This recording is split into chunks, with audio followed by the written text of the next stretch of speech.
सीटला आहे. कोणत्या सीटला आहे? आवाज नाही.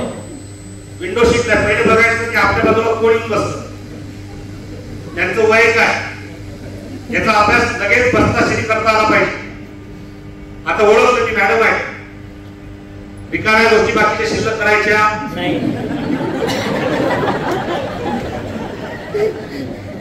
गाडी बस स्टँडवरून निघाल्यानंतर जोपर्यंत गाडी सिटीच्या बाहेर जात नाही तोपर्यंत हू हा काही बोलायचं.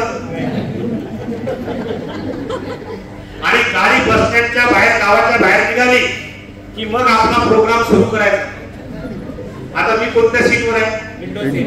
आणि विंडो अशी सीट आहे तिची प्रत्येकाला आवडते. अशा वेळेला सगळ्यात पहिले तुमच्या मनामध्ये त्यागाची भावना निर्माण होणं गरजेची. हॅलो, तुम्हाला दिसेल आजूबाजूला जेंट्स जाण्या येण्या करतात तेव्हा बरेच जेंट्सचा धक्का मॅडमला लागू शकतो. हॅलो, अशा वेळेला तुमच्या थोडं पहिलं वाक्य आलं पाहिजे, ताई तुम्ही थोडंसं इकडच्या सीटनं बसा, मी तिकडून बसतो. आता मॅडम उठतील का नाही पहिले मला सांगा. कारण एक तो विंडो सीट आणि दुसरं इकडून लोक खेटून चालले, इकडे आपण सीट भेटली. मॅडम इम्प्रेस होणार का नाही एवढं पहिले मला सांगा. पहिले इम्प्रेशन पडलं का नाही पडलं? मस्त पैकी बसायचं, काहीच बोलायचं नाही, बाकीच्या फक्त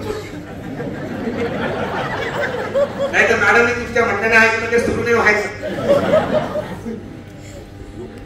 ऍक्च्युअली मॅडम मी जवळच चाललो होतो म्हणून म्हटलं तुम्हाला एक सीट देऊन द्या एवढंच. मग आपल्याकडे असते मोबाईल, असते काढायचा.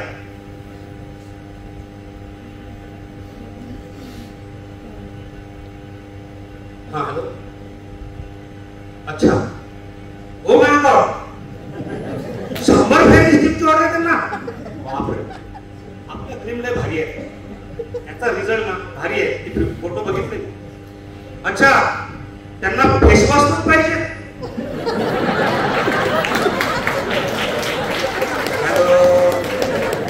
आता जेव्हा हे कन्व्हर्सेशन सुरू असते तर यांचं लक्ष होतं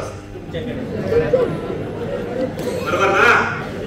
100% याच्या मनात चालू असेल की व्यक्ती तर चांगली वाटते, ऍक्च्युअली चांगलीच आहे, आपल्याला विंडो सीट दिलीच दिली. आणि विशेष म्हणजे ताई पण म्हटलं म्हणजे बोलायला काही हरकत नाही. 100% तुमच्या मनात काय विचारित ते मला सांगा. करेक्ट.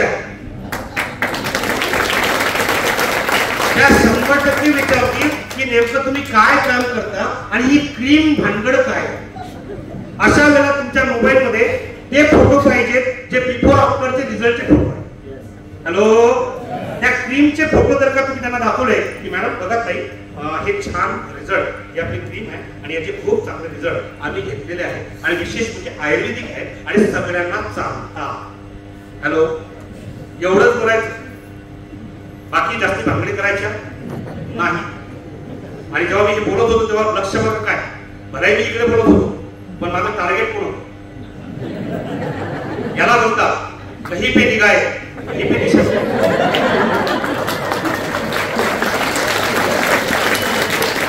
आणि मित्रांनो, हे कृती करताना, हे बोलताना प्लीज मोबाईल सायलेंट ठेवा.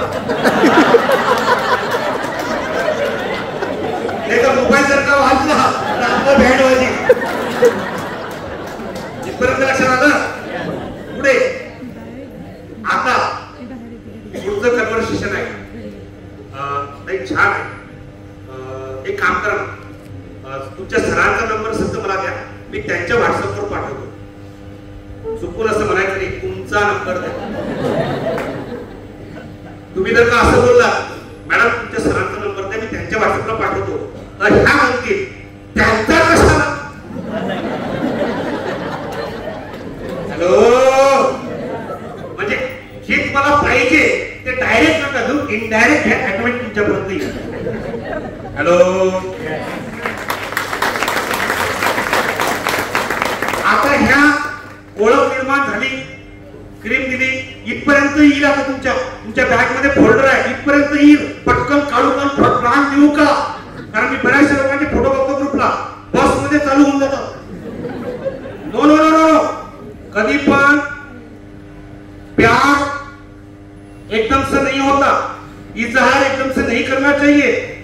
आहिस्ता आहिस्ता आहिस्ता बढ़ना चाहिए। जर का कस्टमर तुम्हाला क्लोज करायचं आहे तर पहिले यांना प्रॉपर कस्टमर बनवा आणि मग डिस्ट्रीब्युटरचे स्वप्न बघा। आजच त्यांच्याकडून लाखो करोड रुपये स्वप्न बघू नका, कारण मी तुमच्या समोर तो व्यक्ती आहे साहेब। एका व्यक्तीच्या पार्लरमध्ये मी गेलो सर, त्या मॅडमनी मला 3 तास गेटवर बसून ठेवलं। तिथं मेकअप चालू होतं, मी 3 तास बसलो आणि बाहेर 5 मिनिटं फक्त बाहेर आली। मॅडम म्हणजे हा बोला तुमचं काय? म्हटलं मॅडम मला भेटायचं होतं। तुमचं काय पटकन सांगा, मला दुसरा कस्टमर रेडी आहे। माझी इथली आग इथपर्यंत आली। पहिलं 3 तास बसवलं, पण मी आग थंडी केली आणि मी स्वतःला चॅलेंज केलं, तू 3 तास बसवलं ना काय हरकत नाही। मग फक्त मी त्याला फेअरनेस स्कीम सांगितली 220 रुपये। म्हटलं आज जर काही 220 रुपये फेअरनेस स्कीम घेतली ना, हिला मी त्या फेअरनेस स्कीमच्या प्रेमात पाडणार आणि नुसतं प्रेमात नाही पाडणार, प्रेमात पागल केल्याशिवाय सोडणार नाही, सोडणार नाही। बिलीव्ह मी, ती लेडीज मला 3 तास बसून ठेवली, फक्त एक फेअरनेस स्कीम घेतली। ती लेडीज माझ्या टीम मध्ये येणाऱ्या काही महिन्याच्या आतमध्ये एनटीसी मध्ये आणि का थोडंसं पेशन्स। एक साबण जर का विकल्या गेलं, तुम्हाला आज हे 50 रुपये 60 रुपये वाटतात, पण आजचे 50-60 रुपये भविष्यातले 5 करोडचा बिझनेस देणारे व्यक्ती बनू शकतात। पण तेवढं पेशन्स इथपर्यंत करता येईल अशी ओळख निर्माण करणं गरजेची आहे। बसमध्ये, ऑटोमध्ये, रिक्षामध्ये, चालता चालता, बोलता बोलता। आणि सगळ्यात जास्त धंदा अनोळखी लोक देतात, सगळ्यात जास्त तुमच्यावरती फेक अनोळखी लोक ठेवतात। Are you with me? एक बार जोरदार क्लॅपिंग मॅडम।